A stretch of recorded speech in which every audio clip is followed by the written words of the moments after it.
durso odule guddo guyarran tanatan durso irra galurra in sinihima waraanni Yaman keessa jiru hangarte presidential council janin kan Saudi Arabian de gartusan halella arrantana gare husida tan naannoo keenya sente kaampile adda dhunfachuudhaaf deemtu irratti dura bayinsaan irra gaggeessine yoo xiqqaate toora nama 28 oli keessattuu ajajaalee jechuudhaan ajajaanis keessa jira jechuudhaan akka barbadeessan himaniiti jiran kana qofallee odoon taane yoo xiqqaate toora gartee namni 47 haga'u kan madaawanii jiranii jechuudhaan dubbachaa jiran.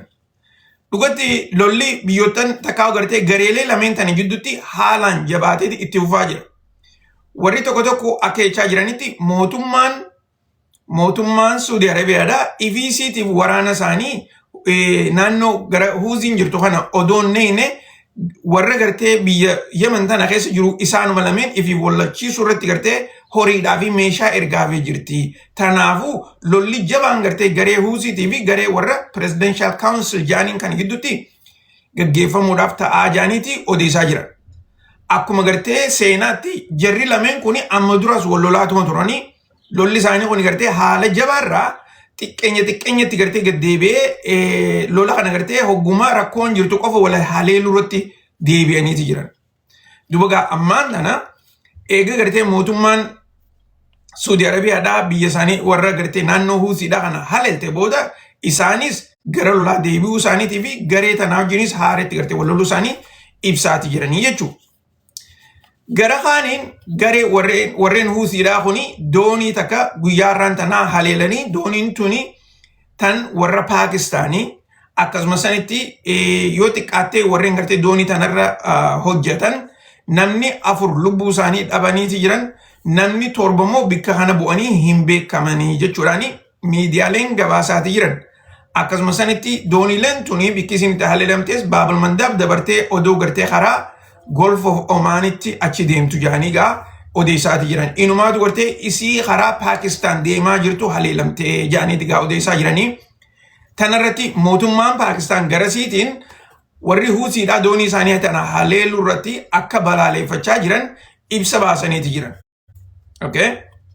So tana keessa akkuma gartee Khaleef Dengaddalee irraa haasofne warreen Huuziidhaatii fi warri Pakistan kuni ammallee karaa nagayaatti waliin jiranii garuu immoo haleellaaleen tuni hariiroo isaanii jijjiiruun ooltu sababniinis gartee warri Huuziidhaa kunis waan Saudi Arabiyaa wajjin lolaa jiraniif jecha akkasumas sanitti gartee warri Paakistaanis Saudi Arabiyaa wajjin hariiroo waan qabaniif jecha keessattuu eega walii galtee tana mallatteessan dubbiin tuni gara gartee lolaa takkaa gartee gara addaatti jijjiiramuudhaaf teessi jaanigaan warreen keessa beekan ni odeessan.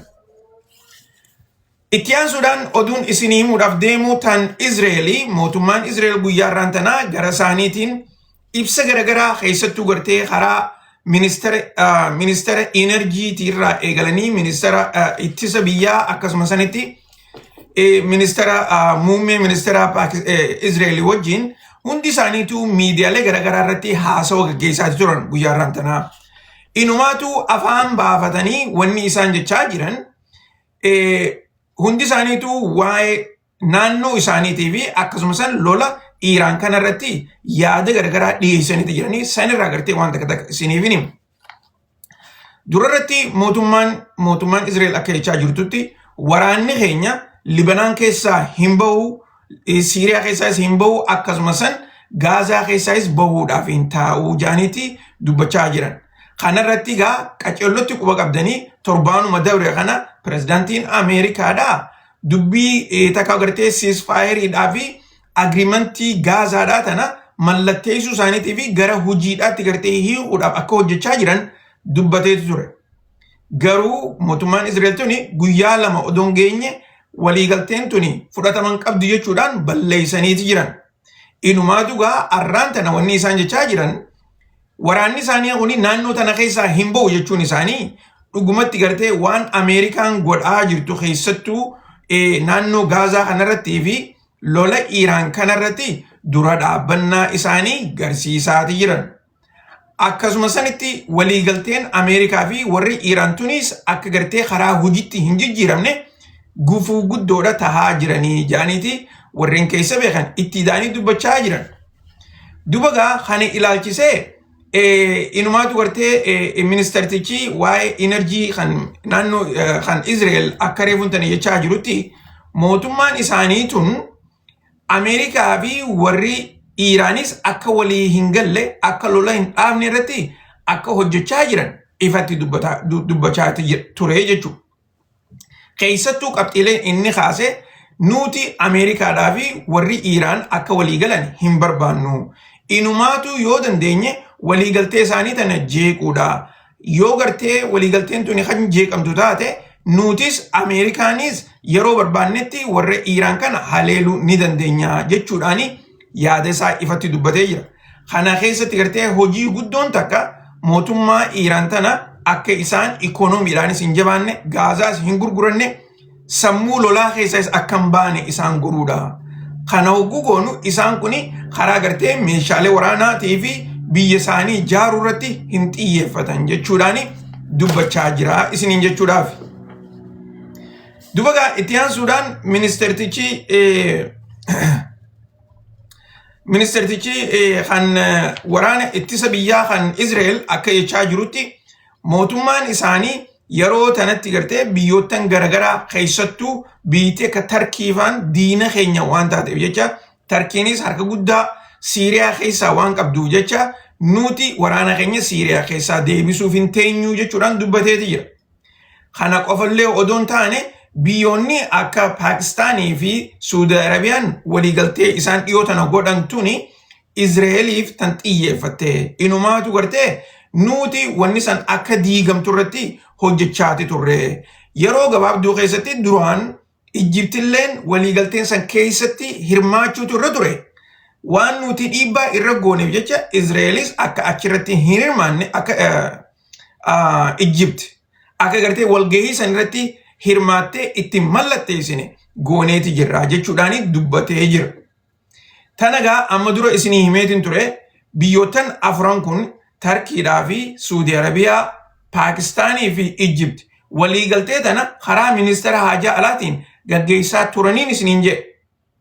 Garuu immoo waanuma taateetu tahee akkasitti Ijiptiin gartee boodarratti marii biyyoottan sadeenii kana keessaa haftee jirti. Ilaarraan tanaan namni hedduun gartee yaada garagaraa dhiheessaa jira malee maaliif akka achi keessaa hafan hin dubbanne. Garuu immoo dubbiin arraan tanaa akka ifa gootetti mootummaan Ijiptii tuni United Arab Emirates wajjin hariiroo addaa waan qabduuf jecha inumaatu waraanan isaaniitii fi xayyaarota isaaniitillee United Arab Emirates geessanii achitti gartee mootummaa United Arab Emirates tanaa wajjin akka gartee nagee isaaniif godhuu fi waliin hojjetan irratti waan gartee hariiroo qabaniif jecha hariiroon tuni gara kaaniin warra Israa'elii waan deeggaramtuuf jecha Ijipti akka gartee walgahii tanarratti hin hirmaanne irrattillee hin mallatteessine gooneeti jirraa jaaniiti gaa dhaadachaa jiranii isiniin jechuu fi dhiyaadda warreen ammaan tana dhufaa jirtan oduu teenya ammaan tana eegallee kutaa duraati isiniif himata hafteesi harka keessaniin garuu taaptaap godhaa koppiliin godhaadhaa sheer godhaadhaan isiniin jaa.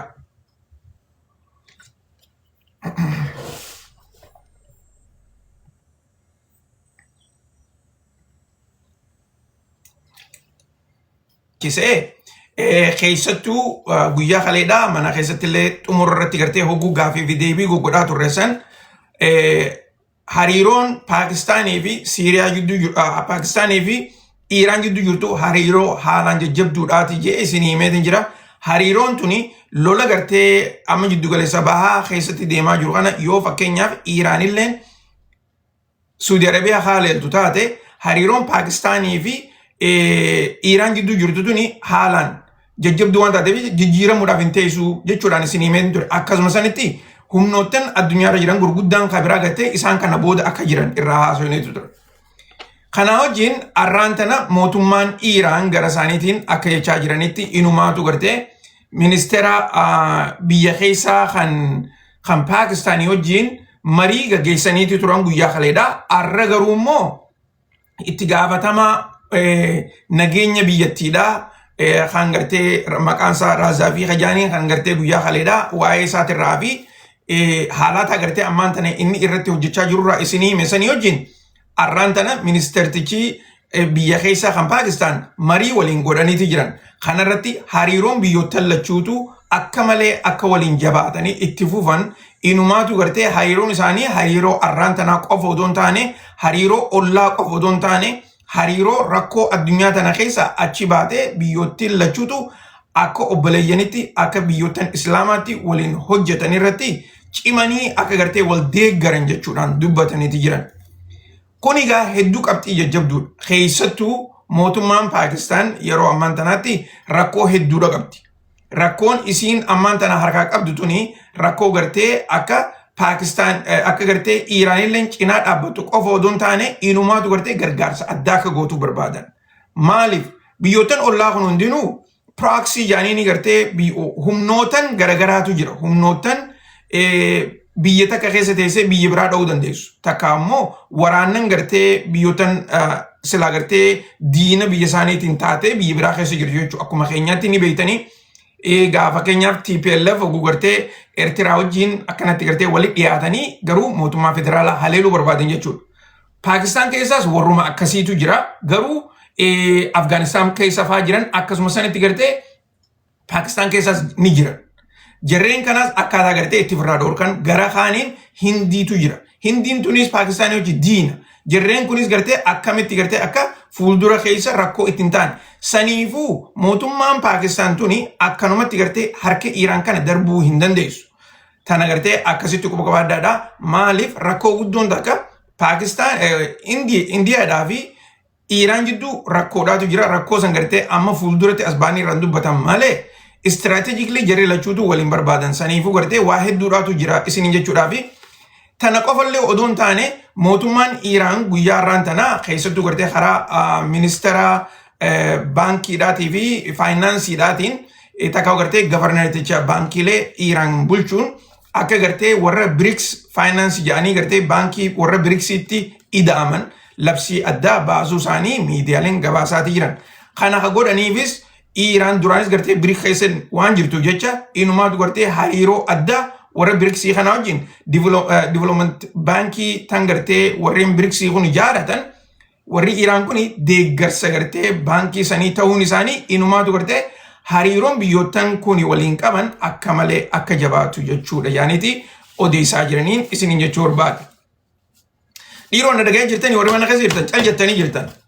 Akkam na dhagayaa jirtan yoo na dhagayaa jira. So oduutti aantu taniin isinii himuu barbaadu waa'ee Iraaq irraa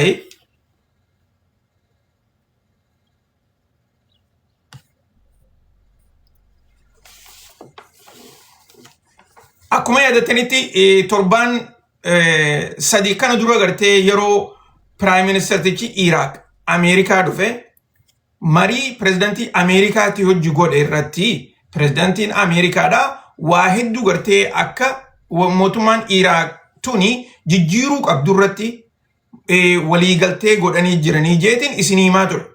Yeroo sanitti waliigalteen isaanii tuni karam akka deemuudhaa teessuu fi inumaatu gartee biyyoottan Ameerikaanis gartee waan leverage guddaa gartee Iraaq tanarra qabdu jecha yoo gartee ajaja keenya kan hojii irratti hin hiikne taate horiinis isiniin kennamu jechuudhaan gartee pirezidantiin Ameerikaadha haalaan sodaachisee ture.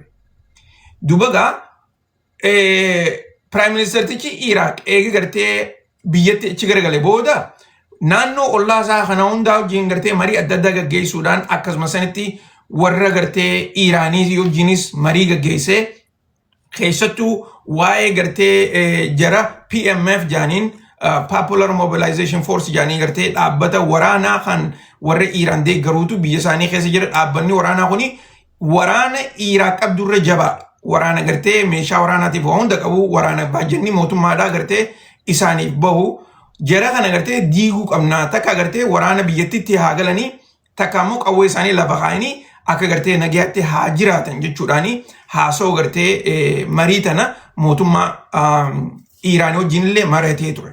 Okay? Kanumarratti gaa eegi gartee dubbiin tuni gaa deemtee guyyaarraan tana ibsa addaa baaseeti jira. Ibsisaa inumaatu gartee dhaabbatoota adda addaa kan biyya isaanii keessa jiru kan gartee humnootan naannoo kanaa wajjin wal deeggaran takka deeggarsa qaban humnoota naannoodhaa gujoo gartee irreedduun isaanii warruma Iiraan kana baana. Jara kana hojii gartee warra deeggarsa qaban warra Iiraan kana cinaa dhaabbatee gartee biyya biraa haleelu kana guutumatti humniti waraanaa warri meeshaa waraanaa harkaa qabaatu baatii Oktoobar tan dhuftu tana gartee Oktoobar as deemtu tanarraa eegalee moo waraana Iraaq qofaa jechuudhaan dubbachaa jira. Okay? Inumaatu yeroo gabaabduu keessatti jarreen kuni waraana biyyattii jalatti gartee galu takka ammoo kaampiilee teessan hunda gartee gadhiistanii bahuudha. Yoo gartee kaampii teessan kan gadhiistanii hin baane taate nuti humnaanii gartee kaampii tana keessaa isin baafnaa jechuudhaani arraan tana ibsa isaa baaseeti jira. Akkasuma sanitti wanni gartee takka jabduun ta'e inni reefuun tana haasawaa jiru ibsi gartee inni labsiin inni baase kun labsii gaariillee haa taatu malee keessattuu warreen itti gaafatamoota gartee popular mobilization force waryaaniin kuni olaantoonni isaanii gartee generaalonni isaanii faan guyyaa kaleedhaatis ganama kanallee haasoo adda addaa gaggeessaati jiran. Haasoo isaanii keessatti nuti akka barbaannutti humnoonni waraana biraa kan Iraaq keessa jiru hundi isaaniitu biyya teenya keessa akka ba'an barbaannaa jedhanii dubbataniiti jiran. Humnooti waraanaa keessan irraa odeessaa jiran waraana Ameerikaa, waraana Israa'el akkasumas san waraanan biyyootan biraati warra Yurooppii kana jechuu isaati. Okay? Jarreen kun hundinuu akka gartee biyya isaanii keessaa bahan barbaadan.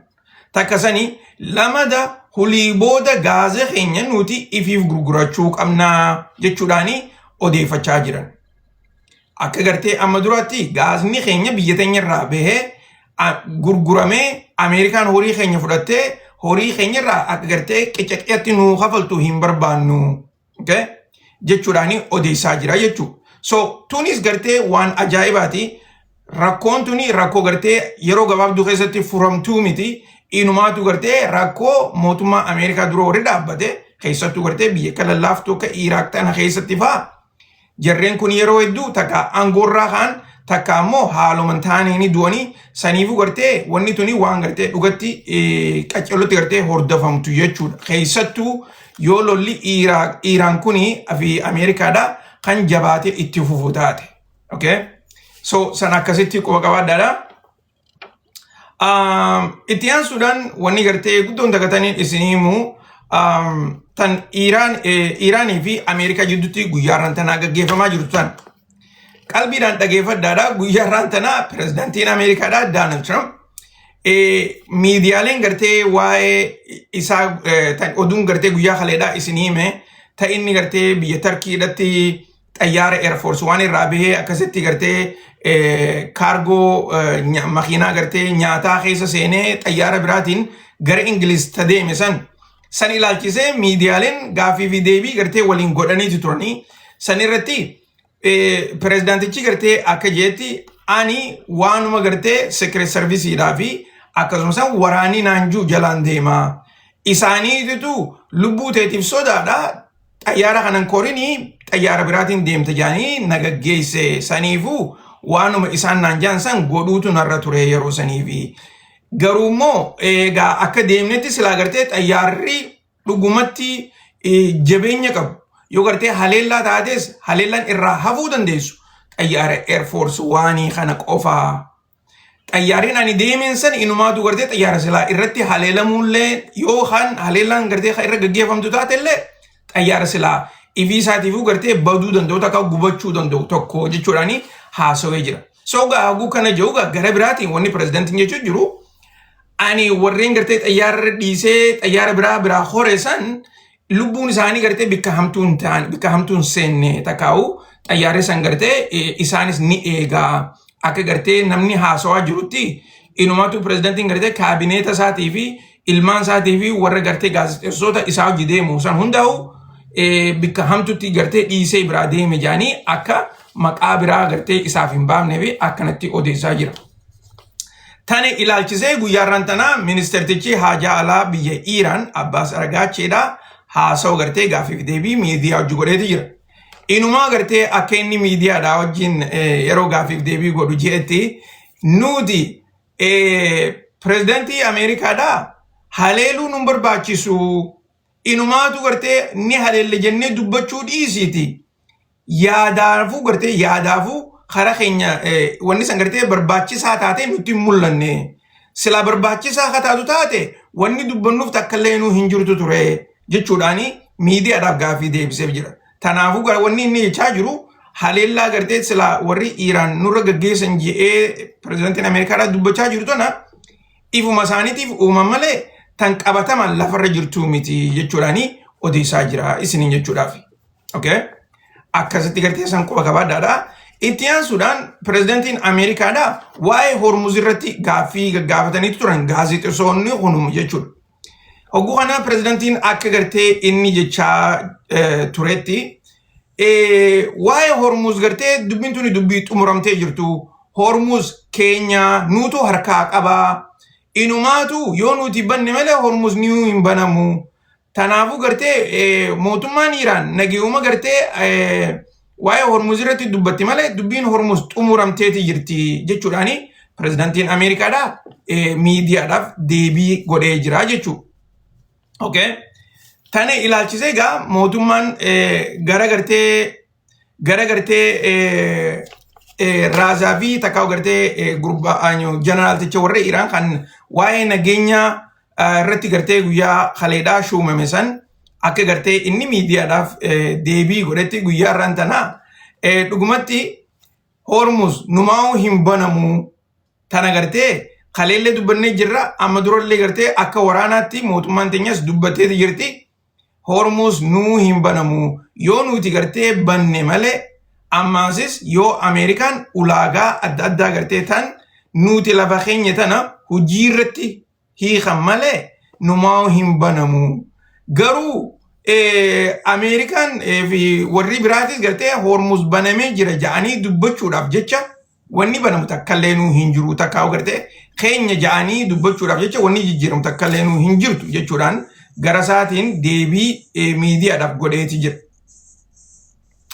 Okay? San akkasitti quba qabaadhaadhaan isiniin jechuu barbaadu.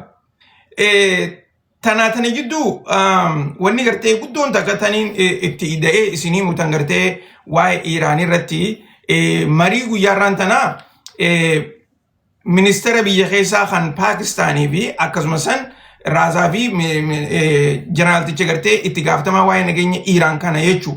Okay? Isaan lameen jidduutti marii gaggeeffamte. Amma dura gartee hariiroo Paakistaanii fi Iiraan tana hariiroo laaftuttiin fudhatinaa jeettiin isinii irra deddeebi'ee himaa jira. Okay? Keessattuu gartee mootummaan Paakistaan tuni lakkoofsi gartee uummata biyyattiidha. Yoo xiqqaate dhibbeentaan 40 uummata shiyaadhaati. Okay? Warra amantii shiyaadhaa hordofu jechuudha. Jarri kuni Iiraanii wajjin akka malee walitti dhiyoodha. Akkuma gartee namni hundinuu kanatti laaftutti gartee Ameerikaa, Saudi Arabiyaa fi Paakistaanii fi Tarkiin hariiroo gartee walitti godhataniif jecha gara lolaa gartee achi garagaluuf deeman kana itti fakkaatti. Dubbiin akkasii hin jirtu. Okay? Keessattuu amma gartee ministeertichi biyya keessaa kan Paakistaan mataan isaatu shiyaadha. Okay? Ifiifuu gartee shiyaadha amantiin isaa shiyaadha.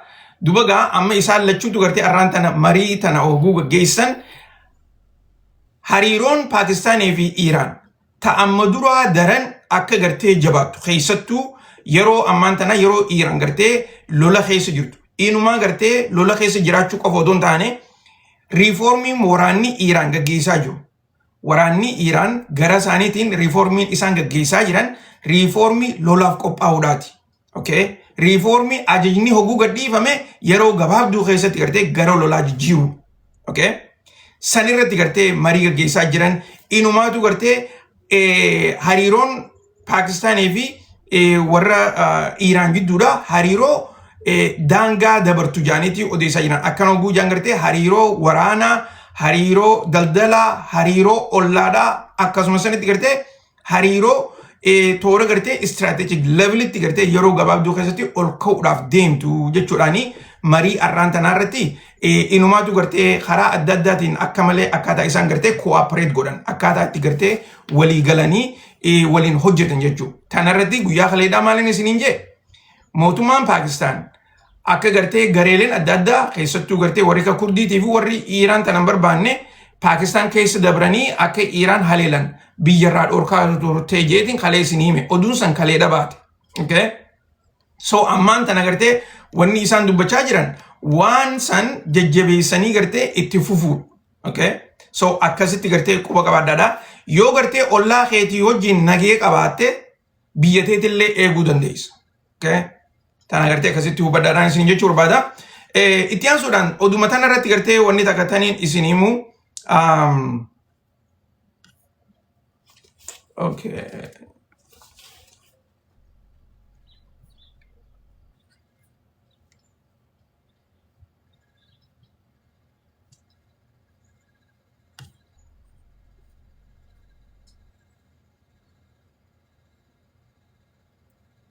Okay. Oduma tana irratti tanii isin himu breaking news jedhaan isin hima. Breaking newsiin arraan tanaa mootummaan Iiraan keessattuu gartee ajajaa waraana Iiraan kan waliigalaa jechuudha. Kan waraanaati kuni IRGC. Okay? Ajajaan waraana IRGC dha. Guyyaa arraan tanaa miidiyaa Ameerikaatii wajjin gaaffii fi deebii godheeti jira. Waraanni IRGC'n miidiyaalee gartee warra dhiyaa kana wajjin yeroo hedduu gaaffii fi deebii hin godhan. Okay? Wanni gooneefis miidiyaaleen gartee biyyootan dhihaa kun kana guna kan isin jiru gartee BBC haa ta'u miidiyaalee Ameerikaas haa ta'u miidiyaalee biraatu gartee jarreen kun yeroo hedduu gartee gaaffii fi deebii waliin hin godhani. Guddoon takka wanni waliin gooneefis dhaabbata gartee warra Iiraan kana akka gartee diinaatti waan laalaniif jecha takka gartee dhaabbata shororkeessaa jaanii waan yaamaniif jecha jechuudha. Okay? Saniifi gaaffii fi deebiin goone. Dubagaa arraan tana miidiyaa Ameerikaadhaa PBS kan jaaniin gartee miidiyaa public miidiyaadhaa miidiyaa gartee dhuunfaatii miti miidiyaa mootummaati takka gartee miidiyaa ummataati. Okay? Miidiyaa sanii wajjin gaaffii fi deebii godheeti jira. Okay? Yeroo hedduu gartee hogguu mootummaan Ameerikaatis warri biraatis gaaffii fi deebii akkanaa tana hogguu godhan information gartee arkachuu dadhaban keessaa guuruufi. Na dhagaa jirtaniimi? Information gartee hogguu warri Iiraan kana gartee harka isaan gartee arkachuu dadhaban akka laafatti karaa basaasaatiin karaa saatalaayitiitiin waa hundaan gartee hogguu dadhaban interview akkanaa tana godhan. Interview akkanaa tana irratti gaazexeessitoota gartee dhaqee isaan kana interview godhu leenjisanii gaaffiis qopheessanii fi waa hunda godhaniiti itti ergan. Okay? So isinitti haareen ta'in jechuun yogguun gartee waan akkanaa isin himu isinitti haareen ta'in garuu immoo akkasitti gartee gaggeessan. Dubagaa gaaffiilee gartee hedduudha gaafatan jeneraalicha kana jechuudha. Dura dursoo hariiroon gartee Ameerikaadhaa fi warra Iiraan gidduu jirtu maal fakkaattiidha. Tanarratti gaaffii quubsaadha deebiseefi jira. Akkasuma sanitti mootummaan Iiraan tuni maaliif gartee hufuu diddeedha. Okay? Ammaasis gartee mootummaan Iiraan tuni lola kanarratti Ameerikaa moonee jirre jettee ni yaaddi. Yoo gartee moonee jirre jettee yaaddu taate haalaataa kamitti if jijjiiraa jirtan. Akkasuma sanitti gaaffiileen biraas gartee isin lola kanarratti misaayilotaa fi kana gartee akkam isin duraa dhumee jiramu ammallee dila qabdan jechuudhaan gartee gaaffii kana tana faadha gaafatan waan ajaa'ibaati. Dubagaa jeneraalichiinis gartee hedduu warra muuxannoo qabu uummata smartiidha warra gartee dandeettii qofa odoo hin taane warra gartee experienceidhaan bikka san jiru. Dubagaa gaaffiilee gartee silaa isaan baruu barbaadan irra hedduu siidhaa hin deebisneef. Okay? Tana keessatti inumaatu gartee wanni takka ta'e inni jeen tan nama ajaa'ibsiiftu keessa nuti jidduu lolaa san daran ammaan tanaa'u misaayilota hedduu oomishu jirraa jeen. Yoo xiqqaattee jeen gartee misaayilota kan nuti guyyatti oomishnu lola ammaan tana gaggeeffame kana keessatti ittiin fayyadamnee jeen. Hogguu gartee kana jiruun gaazexeessichi gartee misaayilota kana eessatti oomishtanii jeen lafa jala moo lafa gubbaadhaa mee bikka akkam faadhaa jeeti gaafate. Dubagaa tana hunda gartee gaaffiin akkanaatu na hogguu dhufte namni gartee gaaffii tana deebisu amma dur yoo yaadattan irreedduun keessan gartee yoo quba qabaatan hin beeku waraanota gartee Afrikaadhaa tokko akkanatti gartee gaaffii gaggaafatan. Waraanota Afrikaadhaa warra gaara keessa jiru warra gartee mootummaa faadhaa wajjin wal loluu barbaaduu fi warra daddaa Gaafilee kanaa tana gaafataniiti ifiif gaafii kanaa tana deebisan dhugumatti gartee jarriin beeku mire hawuu gaafii kanaa tana deebiste booda gartee ifumaa fi if basaaste jechuudha. Achi booda gartee bikka ati jirtutti si jala deemaniituma dhukkee si kaasan. Riphee loltoota biyyootan hedduudha kana godhan. So gaa bar kana hundaa gartee hoggooti misaayiloota gartee eessatti oomishtaa lafa jala moo lafa gubbaadhaa kan lafa jalaa kunoo naannoo kan faadha jiraa sini galtee je'ee gartee oguu gaafatu. Inumaatu gartee nuti ammaan tana dandeettiin teenya dandeettii misaayiloota qofa utuu hin taane dandeettii gartee teknoolojii illee jijjiiruu dandeettii gartee addaa jechuudhaan waa'ee gartee teknoolojiitii fi waa'ee misaayiloota kana yeroo biraatiin isinii hima waa hedduudha godhaa jiran warri Iraan. Yoo yaadattan warri gartee mana keessa jirtan amata dabre ni yaadattanii hogguu gartee lola guyyaa 12 gaafa godhan takka. Lola san booda ministeeronni gartee warra pirezidantiin Iraan yeroo sanitti Perzeshkian kuni Raashaa dhaqee ture yoo yaadattan warri mana yoo yaadattan mana keessa jiraatan mallattoon godha Raashaa pirezidantii Raashaati hojii walgahii godhaniitu turan. Yeroo san isinii himeetiin ture akkaataa gartee pirezidantiin Raashaadha nuti odoo gartee pirezidantiin duraanii hin du'in jechuu. Nuti Iraan tana karaa waraanaatiinis waliin haa hojjennu dandeettii gartee isin qabdanii fi dandeettii teenya wal cinaa finne akkaataa gartee biyya teessanis rakkoo adda addaa keessaa itti baafa. Kana irratti keessattuu gartee waa'ee misaayilotaatii fi waa'ee gartee air defense irratti nuti gartee teknoolojii addaa qabna kana waliin haa hojjennu jennee kadhannee turre. Garuu jarri kun gartee warra hedduu gartee ifi lubbuu isaaniitti amanu. Sabboonummaa jajjabduu warra qabu waan ta'aniif gaafa san odoo gartee lafti nagayaa nuti gaafanneeti nu didanii je'ee Puutin akkanatti gartee miidiyaa irratti haasawee ture yoo yaadattan. Ammallee jeemaas Puutin yeroo sanitti gartee ammallee carraan gartee nuti isaanii wajjin hojjechuudhaaf banaadha. Yeroo fedhanitti gartee waan fedhan irratti nuti isaanii wajjin hojjechuudhaaf qophiidhaa jeeti gaaffii gartee deebii gartee warra miidiyaatiif godhee ture. Ni yaadattanii yeroo san akkas jeekaniin isinii yoo yaadattanii jechumaa fi arraan tana garuu immoo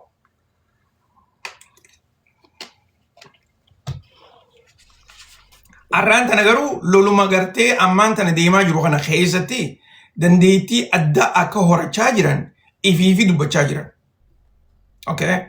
Dandeettii addaa dandeettiin isaan horachaa jiran tuni dandeettii gartee yeroo gartee lolli kun deemaa jiru lola kana qo'achaa jiran akkaataa Ameerikaan lolatti gaggeessitu warra taa'ee qo'atuutu jira warra gartee istadii godhu akkaataa Ameerikaa tana itti haleellu nuti barnoota gartee kan amma dura irraa fudhannee fi kan amma gartee lola kana keessatti irraa fudhachaa jirru kana hundaa'u walitti idaaneeti Ameerikaa tana ofirraa dhoorkaa jirraa jeen jeneraal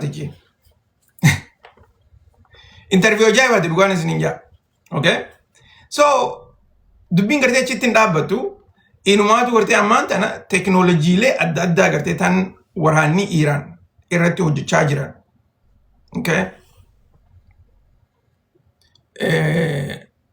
Wanni gartee isaan irratti hojjechaa jiran waan akka malee nama ajaa'ibsitu. Prograama irraan tanaa odoo hin taane prograama yeroo biraattiin gartee isiniif himu ta'a. Let's see.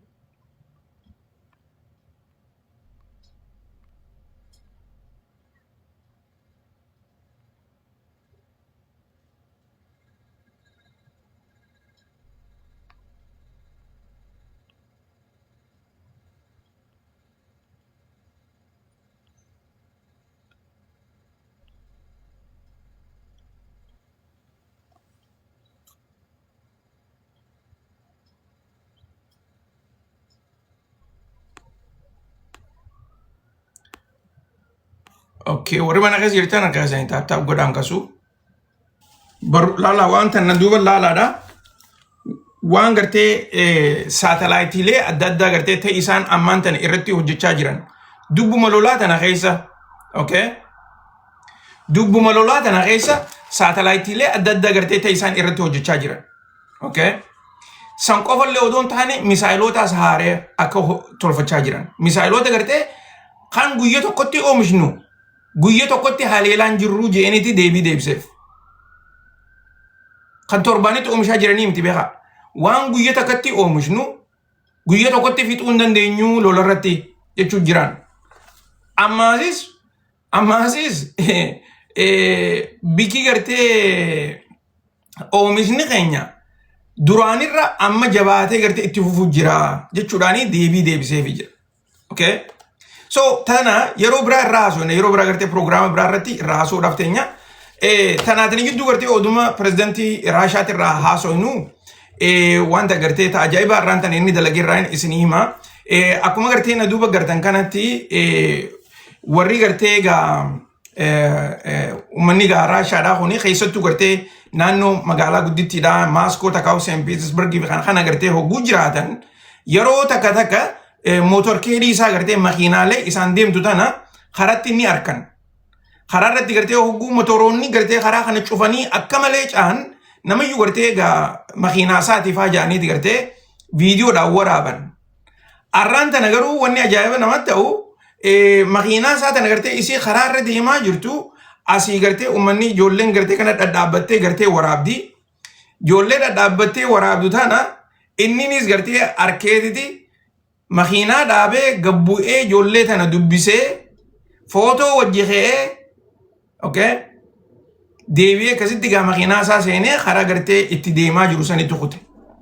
Wanni nama ajaa'ibsiisu yeroo gartee ammaan tana mootummaan Ukraine faan gartee nuti Raashaa akka malee diigaa jirra sodaachisaa jirra sossoo'uu sodaatanii jiranii biitti isaanii diigamaa jirti yaani gartee odeessan kana Puutin akkanatti gartee magaalaa keessa dhaabbatee viidiyoo kanaa tana gartee hogguu waraabanii akkana gadhiisan inumaatu gartee haalaan biyyattiin gartee akka gartee nuti dubbachaa turretti waraanni isaanii gartee akkaataa itti hojjechaa jiranii fi inumaatu gartee moo'ichi isaan lafa agarsiisaa jiran kuni biyyoottan dhiyaa kuni miidiyaaleen isaanii irraa dubbachaa jiran malee lolli isaanii kuni gartee akka malee akka jijjiiramaa jiru ifa.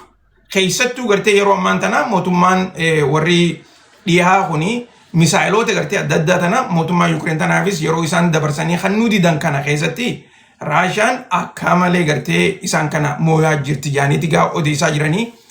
Footuma tana gartee itti daannoodhaan akkuma kanatti gartee akkuma duuba gartan kanatti makiinaa tana keessa gabbu'ee akkasitti gartee ijoollee as dhaabbatu tana hunda harka fuudhee footoo waliin ka'ee wajji haasawee akkasitti gartee makiinaa isaa seenee biraa kute. Sanis gartee waan ajaa'ibaa takka quba qabaadhaadhaa isin jechuuf. Duuba gaa itti da'uudhaan waa'ee Raashaati irratti arraan tana Vladimir Putin deemee gartee naannoo bikka waraana baharaatii fi akkasumas waraana gartee qilleensaa kan hunda dhaqeeti gartee isaan kana wajjin marii godheeti jira. Marii tanarratti yaaddoota adda addaa gartee keessattuu lola Ukraine kana ilaalchisee waraanni isaanii injifannoo gurguddoo gartee akka gabaasaa jiru waraannotaaf himeeti jira. Waraanni isaanii lafarrattis akka injifachaa jiran akkasumas samii irrattis gartee haleellaalee misaayilootaatif waan adda addaatiin. Nuti amma booda gartee duroonnanii miti misaayilotaan gartee dhukkee irraa kaasuu qabna je'eetillee dubbachaa jira. Dubbiin gaachi qofallee odoon taane humniti waraana isaanii keessattuu gartee humniti baharaa dooniilee garagaraa ta'an gartee mootummaan warreen Yuurooppiidhaatii fi warri Ukraine kuni doonii uummataa takka gartee koomershaal warra ta'e gartee doonii koomershaaliidha doonii daldalaa jechuudha. Doonii daldalaa tana dhooysaadhaan meeshaa waraanaa fa'aa itti fe'anii gara Ukraine geessaa jiranii. Dooniilee tana irra hedduu isiidhaa gartee nuti doonii daldalaati jennee dhiisaa turre garuu immoo takka qabne ta gartee meeshaa waraanaatiin deemtu jechuudhaani isatti illee gabaasanii jiran. Kana ilaalchisee amma booda gartee ajajni Putin dabarse tokko amma booda doonuma feeteewu tan gartee baharra olii gad deemtu. Yoo isiin meeshaalee waraanaatiin ka deemtu taate akka gartee waraanni isaanii dhuunfatan. Takkaa gartee harka isaaniitti gartee galfatan jechuudha. Yoo san hin taane guutumatti gartee akka barbadeessan ajaja irra dabarsee jira. Inumaa gartee doonii daldalaatillee yoo taate. Yoo isin meeshaa waraanaatiin dhooysaadhaan deemaa jirti jaanii irra dhaqqaban. akkasuma sanitti biyyoottan dhiyaatiif jee gartee ajajni tokko kan inni dabarse biyyoottan dhiyaa kuni dooniilee gartee daldalaa tan gartee waraanaa tan tahin tan raashaadhaa takkaa'u tan kaampaanoota raashaadhaa irra hedduu isaanii qabataniiti galfachaa jiranii takkaa'u gartee warasaa jiranii jedheti dubbachaa jira. Nutis amma booda odoo isaaniif gartee deebii takkallee hin gooneef dooniilee akkasii san naannoo keenyattii fi inumaatu gartee bikka barbaachisaa ta'etti yoo qabne isaaniif walii booda dabarsinee hin kenninu. Inumaatu horiin doonii sanirra jiru akka jirutti galii mootummaa ta'uu qabaa jechuudhaani dubbatee jira. Akkasuma sanitti itti gaafatamaan waa'ee nageenyaa biyya Raashaadhaa Dimitri Medvedev kan jedhaniin inninis yaada gartee wal fakkaataa kana karaa gartee miidiyaadhaatiin dabarseeti jira. Keessattuu biyyoottan dhiyaa kunii warreen Yuurooppiidhaa kana ilaalchisee lola dhaabuurra isaan kun gartee horii isaanii biyyoottan isaanii tana miskiineessuudhaan lola Yukureen kana Raashaa tana kuffisne jaaniiti irratti hojjechaa jiranii. Guutumatti kun ammoo akka galma isaaniif hin geenye yoo gurra qabaatan haa dhageenii. Garuu yeroo gabaabduu keessatti odoo gartee lolli kuni bulaa isaanii duran dheen daddafanii dhaabuu qabanii jechuudhaani inninis gara isaatiin deebiseefii jira isiniin jechuufi egaa obboleeyyan keenya dhiyaa addaadhaa harka keessaniin garuu taaptaap godhaa koppiliin godhaadhaa sheer godhaadhaan isiniin jaa tanaa kana gidduu oduulee gaggabaabduu takka gartee taniin isin himu guyyaa har'aan tanaa mootummaan Siiriyaadhaa akka gartee gara isaaniitiin ibsa baasanitti pirezidaantii duraanii Bashaar al-Assad bikka inni jirretti du'a irratti dabarsaniiti jiran. Yoo xiqqaattee amata gartee dabre kanaaf mana seeraa gartee bikka inni jirretti mana seeraatti gartee keesiin irratti deddeemaa turte isa qofallee odoo hin taane isaa fi gartee warreen ministeerota cinaa warreen waliin hojjechaa turanii fi warreen waraanaa kan gartee dhugatti gartee mirga ilma namaa balleessan takkaa'u irratti nama hedduu fixan jaanii qubatti laachaa turan san mana seeraatti gartee akka gartee du'an takkaa'u gartee bikka isaan hin jirretti akka gartee du'an jechuudhaani wanta irra dabarsanii jiran jechuu ajaja irra dabarsanii jiranii. Akkasuma sanitti murtiin tun egaa silaa'u Bashaar al-Assad nama gartee biyya Raashaa keessa jiru eega gartee biyya isaatirraa deeme achitti gartee humaa takkallee wanni isarratti jijjiiramu takkallee hin jirtu garuu immoo wanni isaan godhaa jiran kun gartee akka dhaamsaati jechuudha. Akkasitti gartee sana quba qabaadhaadhaan isin jechuu barbaada. Itti aansuudhaan wanta gartee taniin isin garsiisuu barbaadu egaa akkuma gartee aadaatti sochiilee garagaraa gartee tan ammaan tana deemaa jirtu tuni reefuun tana naannoo jiddu galeessa bahaa kana keessatti xayyaaronni lolaa Ameerikaadhaa gartee asumatti gartee United Arab Emirates akkuma gartanitti Saudi Arabiyaas akkuma gartanitti Saudi Arabiyaa keessa bahaa gartee bikka 2 bikka 3 Joordanii fi naannoo gartee Israa'el kana hundatti sochiilee adda addaa akka gaggeessaa jiran miidiyaaleen gabaasaati jiran. Sochiileen tuni yeroo hedduu gartee tan waraana oduun taane tan basaastummaadhaati. Okay? Tan gartee basaastummaa irra gaggeessanii tanaa tan gidduu guyyaarraan tanaa takkaa'u gartee galgala kana mootummaan Iraan diroona Ameerikaadhaa tokko akka dhawanii buusan dubbataniiti jiran. Diroonnan kunis isaa gartee basaastummaa irratti hojjetee olii gad deemaa jiru dhowinee buufnee jirraa jechuudhaani mootummaan Iraan ibsitee jirti. Akkanumatti gartee hogguma gartee asirratti hogguu gartan xayyaaronni gartee akkanatti olii gad deemaa jiru kun hundinuu information gartee guurrachaa jira malee xayyaara gartee galgala kana akka gartee xayyaaronni kun deemaa jirutti eedanu galgala lola kakaasan nutti hin fakkaattu garuu immoo akka gartee isaan information haa takkaa'u basaastummaadhaaf olii gad deemaa jiran ni garsiisan. Tana silaa gartee keessattuu United Arab Emirates amma dura isin himeetiin jira. United Arab Emirates keessa waraanni Ameerikaatii fi waraanni Israa'el ni jiraan isin jechaa ture kaleellee isin himeetiin jira. Kun olaala akkuma gartanitti gartee xayyaaronni dilloo kuni as wanni gartee as dhufaniif warraas jiru kana takkaa gartee fiduu takkaa guuruu takkaa meeshaa waraanaa dhiyeessuu akkasumas qophii waraanaa godhuudha. Okay? San akkasitti quba qabaadhaadhaan isin jechuu barbaada. Itti aansuudhaan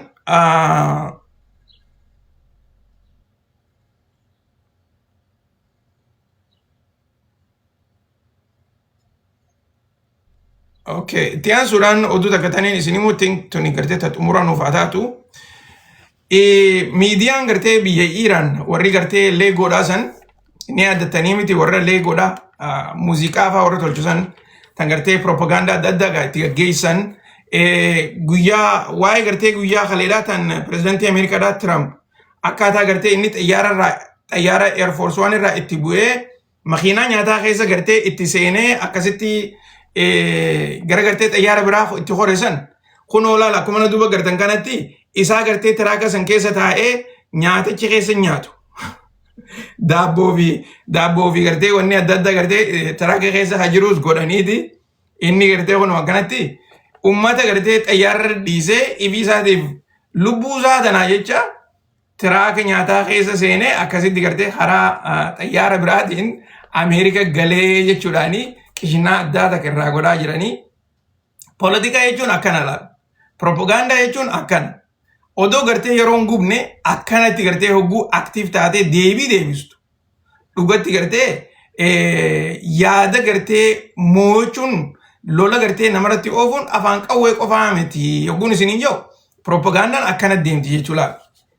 Halee gartee miidiyaaleen hundinuu Trump kun akkanatti gartee waraana xayyaara waraanaatiin dhokatee gartee galee jedhanii odeessaa turanii isaanis gartee akkanatti gartee kun inninis as keessa dhokateeti akkasitti tiraaka keessa dhokateeti inumaa gartee isaan nyaata hunda isteekaas harka kaanii daabboo fi hunda gartee tarreessanii fi akkasitti baqatee gartee karaa biyyaa galee jechuudhaani odeessaa jiranii isiniin jechuu barbaada. Akkasii gaabbaleen keenya haalatti yoo oduun haariin jiraatti taate.